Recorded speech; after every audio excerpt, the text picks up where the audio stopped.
This is IA Forward, your playbook for success as an independent insurance agent. Here to help you knock it out of the ballpark are your hosts, Shane Tatum and Tonya Lead. Welcome to IA Forward. Shane, I did a girls' weekend this weekend over in Orange Beach, Alabama. And before we left, one of my friends said, be sure to bring your silhouette. I have no idea what a silhouette is in the sense that I think you're about to tell me. Is it something you wear?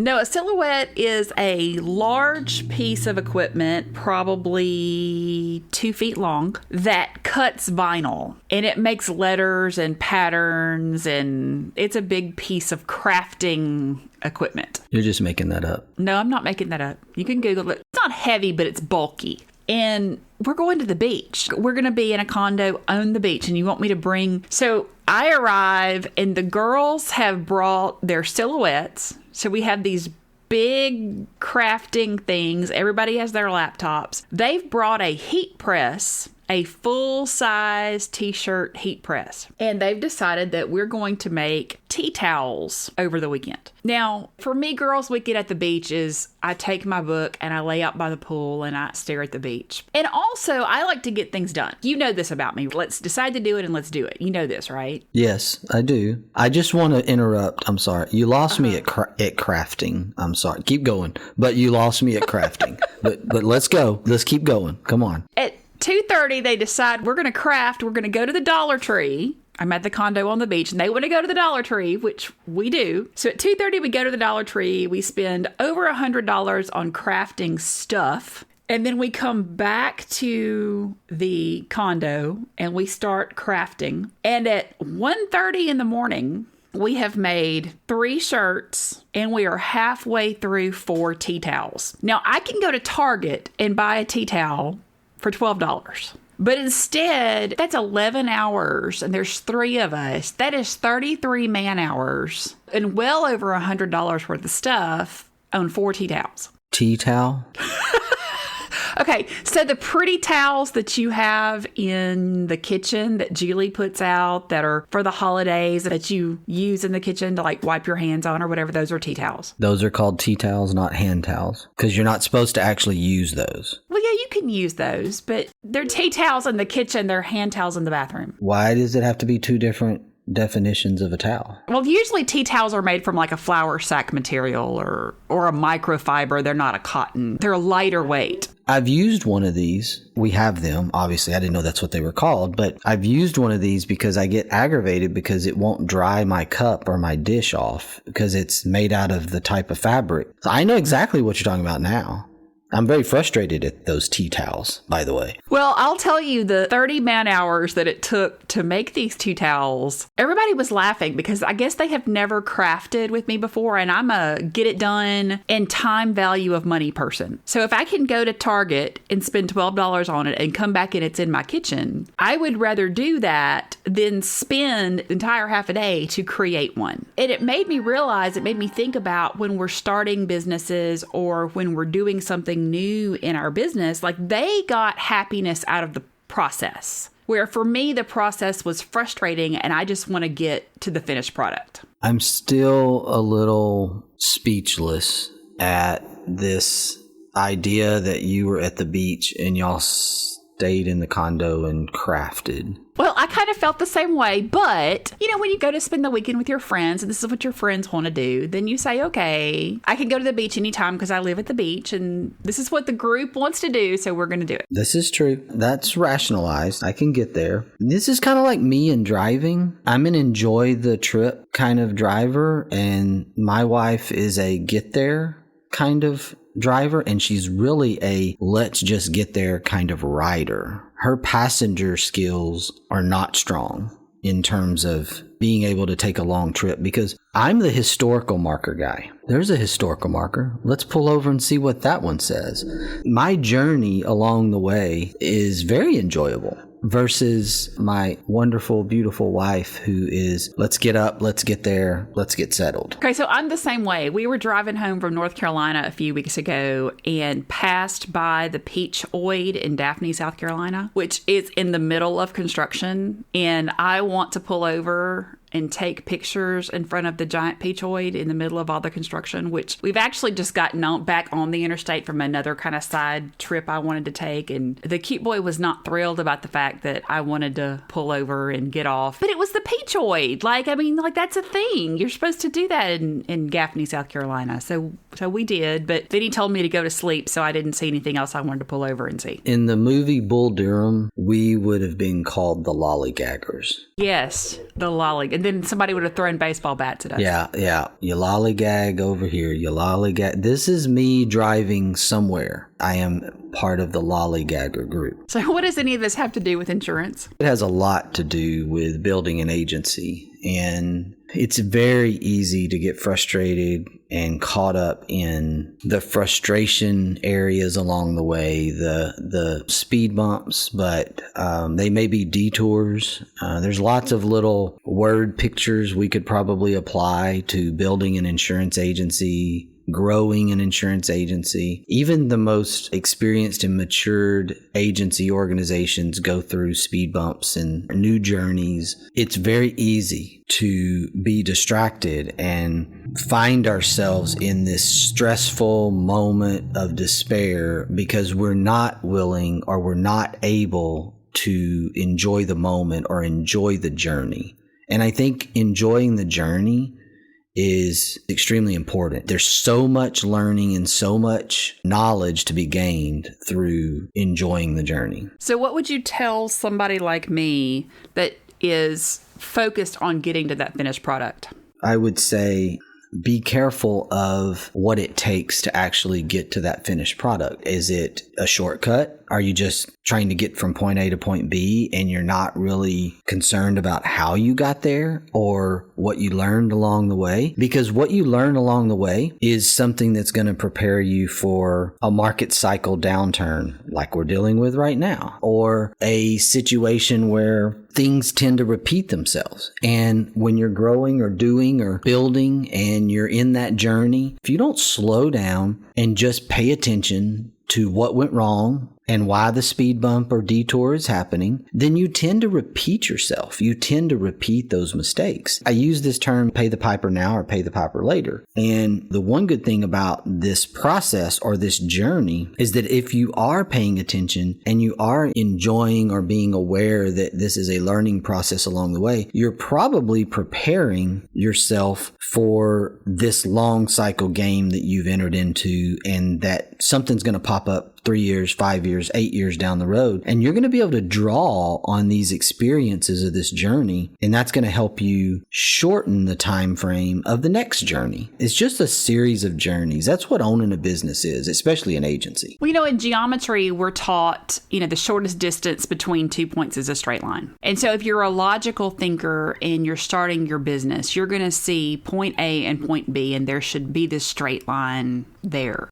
And nothing about business or about life is a straight line. Life just doesn't work that way. The thing that I have to be careful of is to not get distracted by people who don't understand where I want to be. And I think so many of us allow those outside voices to distract us or move those goals. And I think sometimes that's what puts a hindrance on us enjoying the journey. I mean, we're constantly being judged by people that don't have their own stuff together, and those people's opinions aren't worth derailing your future. That fits into the same comparison category to me. Listening to people that you shouldn't listen to. Part of that journey is learning to ignore the people that you need to ignore, that really have no impact on your success or failure at the end of the day. And that's really, really important. I think about plans versus actual progress, or the journey versus the plan of the journey. Those are not the same things. That's why I kind of laugh at my early days in business. I was this business plan junkie.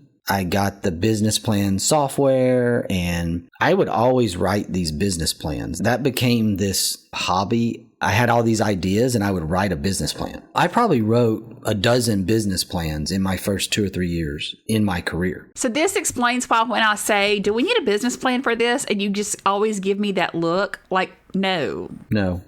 Okay. Not at all, because I business planned burn myself out is what I did. And so I'm over business planned in my life, and it was my own doing. I did it to myself, but the business plans were so clean and perfect, and wow, this journey is going to be so easy. I could probably run 4 businesses at once type business. You know, the business plan was so clean and squeaky good because of my own ignorance that when you think about them after the fact, it's like, no, that would never have happened. And it makes me think there is a pretty popular meme out there. It's basically your plan, and it's like this guy on a bike in this very straight line to a checkered flag. And then there's God's plan. And it's full of all these little obstacles. And that is such a great illustration for the journey of running a business and starting a business and being a business owner, specifically an independent agency owner. Part of that shapes who we are. It creates our success in a way. All my failures and all this bumpy road stuff is somehow creating my success.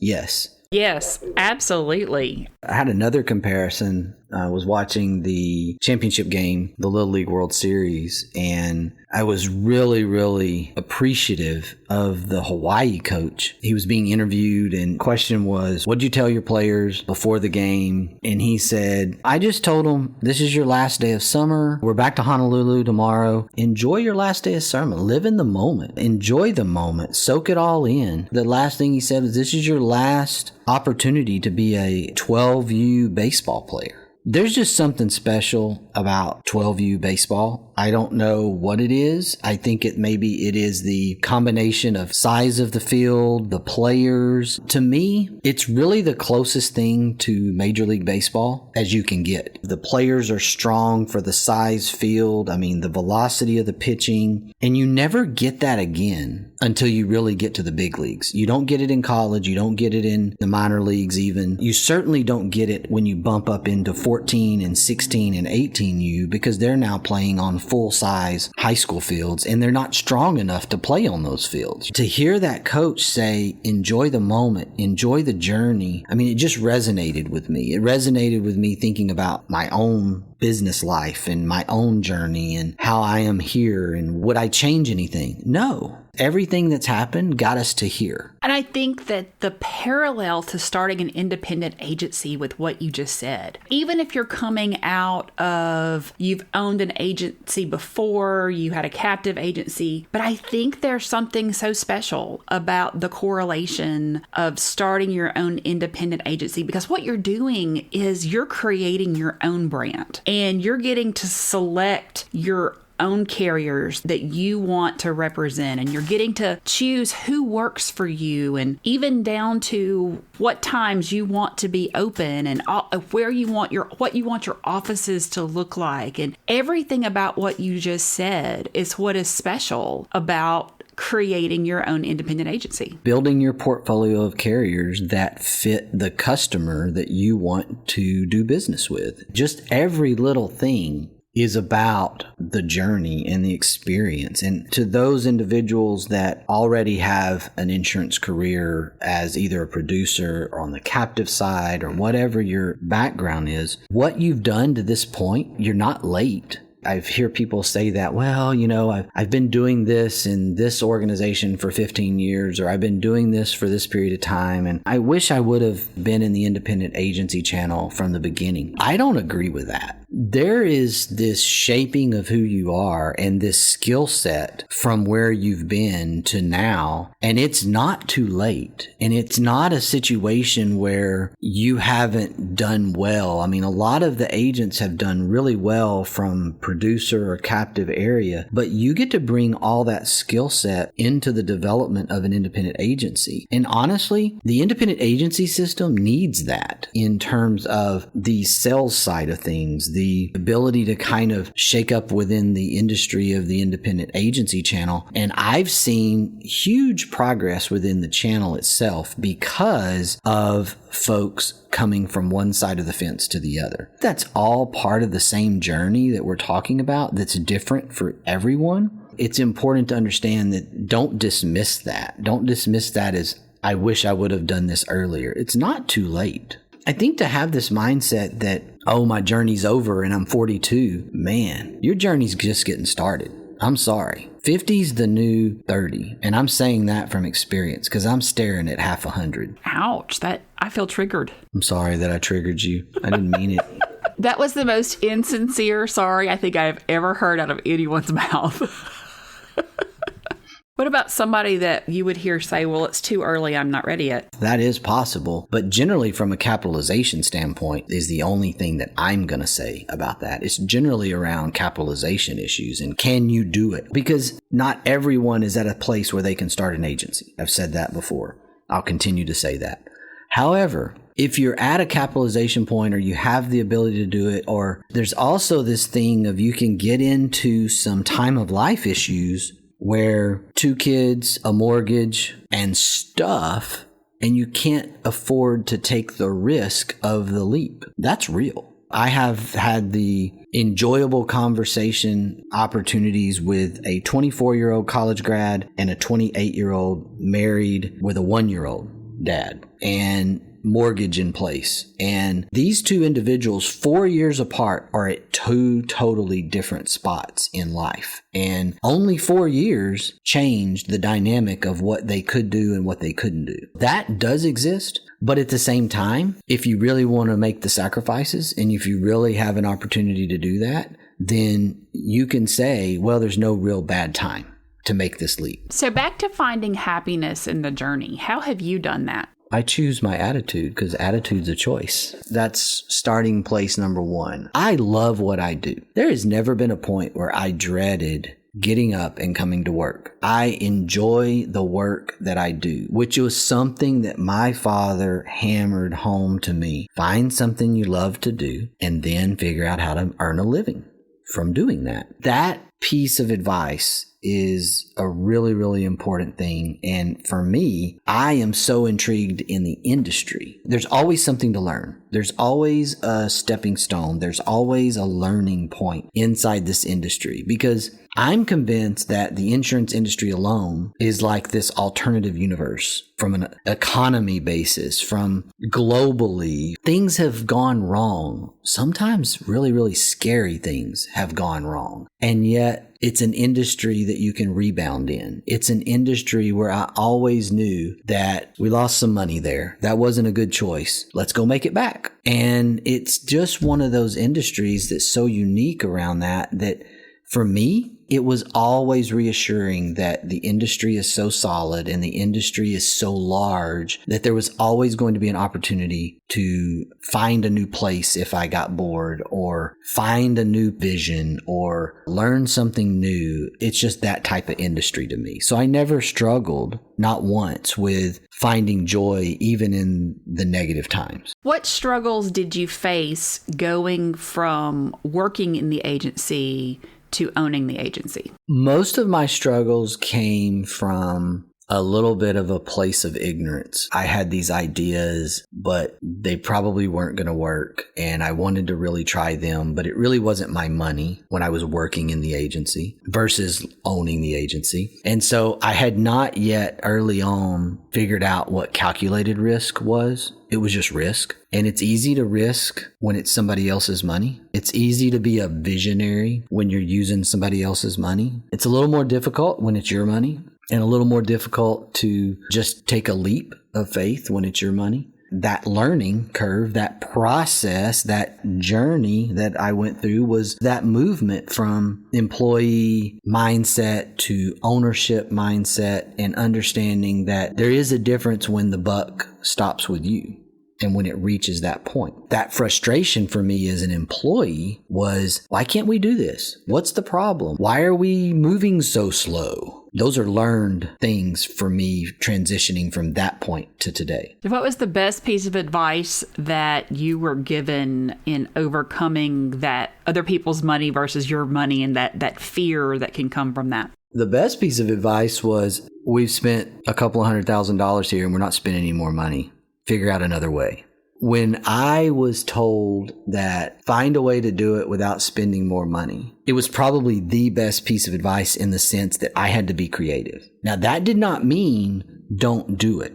That did not mean you can't do it. It just means you can't do it by throwing more money at it. And that's like the marketer's worst nightmare. What do you mean I can't spend money to do it? Well, for me, I was kind of that marketer mindset. And so to me, this grand vision and this really exciting thing was all about throwing some money at it, even though I didn't know that's what it meant, or that's what I thought it meant. And so I had to be creative when the faucet was turned off, when there was no more money to throw at it, and I had to come up with a way to still do it. I wanted the vision to still happen. The ownership wanted the vision to still happen, but the ownership had reached its level of, you've spent this much money, the vision is not coming to fruition. So let's try this.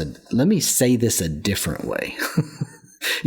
That's kind of the thought process. Let's try this a little different way. And it was the best piece of advice / action in my early days that kind of changed my visual on things. So you love Mondays. I do. I got a sick joke around here that people just do not like. And on Thursday or Friday, if you really want to get people's blood curling and get people to eyeball you, then on Friday morning, come in with this exciting attitude. And instead of saying TGIF, say only 2 more days or 3 more days till Monday. You will get this extreme eye-piercing reaction. But I love doing that because I actually do love Mondays. How did this love of Mondays come about? I think it came about because I enjoy what I do. I'm not a workaholic. I was recently told that, to my surprise, that I modeled work-life balance pretty well. And that wasn't always the case. That was part of my journey. That was part of the journey of learning through lots of missteps. And what happened in Mondays became a joy with me personally because I got to go back to work. I didn't have to go back to work on Monday. I had the privilege of going back to work. Working is a privilege. If you have a career that you love, if you're in a job that you love, count your blessings. I mean, there's a lot of miserable people out there in a lot of organizations that they're not fond of. And if you love what you do and you love where you're at, and you love your career, that's a blessing. And so to be able to say, I get to go back to work on Monday versus I have to go back to work on Monday was a pretty big transition in my world. And it just sort of become this thing about, I love Mondays because everybody hates Mondays. I tend to kind of look at things through a different lens and go, why does everybody hate Monday? Is it because you didn't rest? Is it because you spent 33 man hours crafting into the wee hours of the morning in Orange Beach? What happened that made you just absolutely have this disdain for Monday morning? Well, I will say that I did tell them that I was excited to get to go back to work on Monday because it was going to be restful compared to the stress of the crafting. Yes, and this is a little personal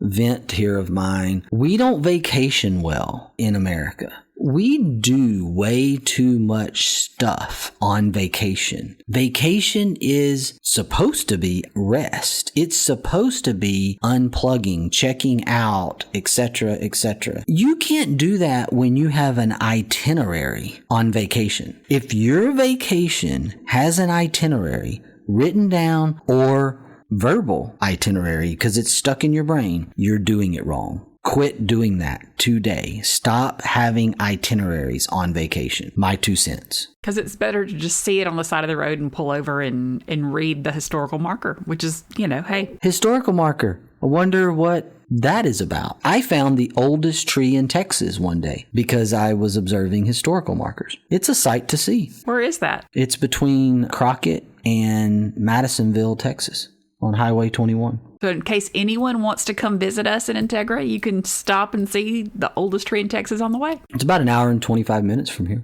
So I'm going to leave us today with this quote from Carl Lewis. Athletes who enjoy the journey are often the same ones who reach their desired destination the most often. Attitude's a choice. Make a great one.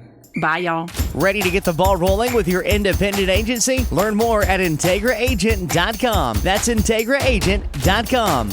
Thank you for joining us on IA Forward. Make sure you never miss a show by clicking the subscribe button now or learn more at IAForward.com.